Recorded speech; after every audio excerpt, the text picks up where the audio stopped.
খাওয়া দাওয়া ছেড়ে পথে পড়ে শারীরিক যন্ত্রণা ভোগ করছে এক অপরিচিত যুবক। যুবকটির প্রাণ রক্ষার্থে শহরের সংস্থা ও সংগঠনের সহায়তা কামনা করেছেন বাপ্পা পুরকায়স্থ। বিগত সপ্তাহ দিন ধরে শহরের ট্যাঙ্ক রোড সংলগ্ন ফুটবল একাডেমির পাশে থাকা গ্যাস এজেন্সির সামনের রাস্তায় বছর আনুমানিক 16-র এক অপরিচিত যুবক মাটিতে পড়ে দিন কাটাচ্ছেন। যুবকটির শারীরিক অবস্থা খুবই সংকটজনক। পা থেকে মাথা পর্যন্ত গোটা শরীর যুবকটির রোগে আক্রান্ত। দিনরাতের ধুলোবালি ও ঝড় বৃষ্টির মধ্যেই সেই পথে পড়ে শারীরিক নানা যন্ত্রণা ভোগ করছে। শিলচরে অনেক সংস্থা ও সংগঠন রয়েছে যারা এইসব অসহায় মানুষের পাশে দাঁড়িয়ে বিভিন্ন ধরনের সহযোগিতা করে থাকেন।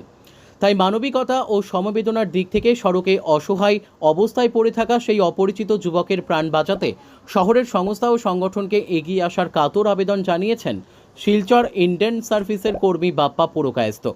বর্তমানে বাপ্পা সেই অসহায় রোগাক্রান্ত যুবকটির প্রাণ বাঁচাতে নিজ সাধ্যমতো আপ্রাণ চেষ্টা করে যাচ্ছেন, কিন্তু একা যুবকটির জন্য কিছু করাটা বাপ্পা পুরকায়স্থর পক্ষে সম্ভবপর হচ্ছে না।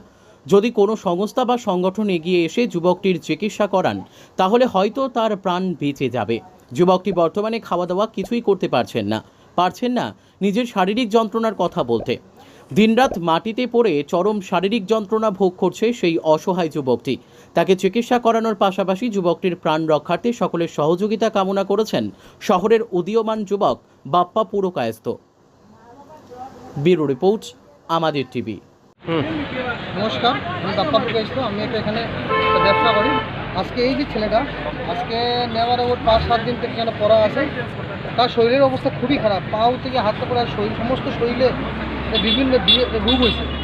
আমি তো জানি যে শিলচরে অনেক এনজিও আছে এইসব মানুষের হেল্প করে।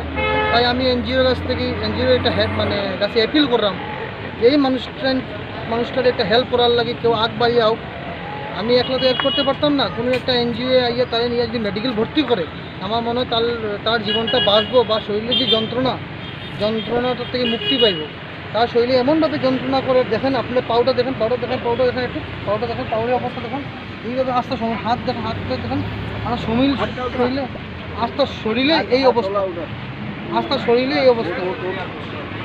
আস্তা শরীরে তার এও খানি দেয় না, হে খায় না, কিছু দিলে কেউ আমরা জাসিয়া কিছু দেই সে কিছু খায়, অথবা কেউ কাছে কোনো কিছু দাবিও করে না। সারাদিন গাছ এখানে পড়ে থাকে, জ্বর নাই, বৃষ্টি নাই, কন্টিনিউ হয়ে কেন আসে। তার কাছে আমি একটু এনজিওর কাছে হাত জোড় করিয়ে রিকোয়েস্ট করলাম কোনো এনজিও আগ বাড়িয়ে যাতে তারা এটলিস্ট মেডিকেলের ট্রিটমেন্টে মেডিকেল নিয়ে পোষণের লাগে কোনো এনজিও হোক, যাতে ছেলেটার জীবনটা বাঁচে। এই ছেলেটা আজকে এখান থেকে প্রায় এখানে 7-15 দিন থেকে এখানে আসে। তার ছেলেটার মুখ দিয়ে সেটা ছেলেটার বয়স বেশি না, জানি না কই থেকে আসছে, তার মাকে বাবাকে কিছু কয় না, কই থেকে আইসে কিচ্ছু কয় না, কিন্তু ছেলেটার যে যন্ত্রণা দেখিয়া নিজে খুব কষ্ট হয় না করে আমি এনজিওর কাছে আমি হেল্প চাইলাম যে কোনো এনজিও যেন তারে একটু হেল্প করে বা তারে নিয়ে মেডিকেলের ট্রিটমেন্টে পৌঁছে দেয়, বা তার কাছ থেকে যদি কথা করতে পারে তার বাড়ি কইতে যখন এরা লোক কন্ট্যাক্ট করিয়া তারা যেন একটু সাহায্য করে। ওটাই ধন্যবাদ। আমি একটু আপনার কাছে প্রার্থনা করলাম যদি আপনারা এনজিও যে কোনো এনজিও তাদের সাহায্য করে।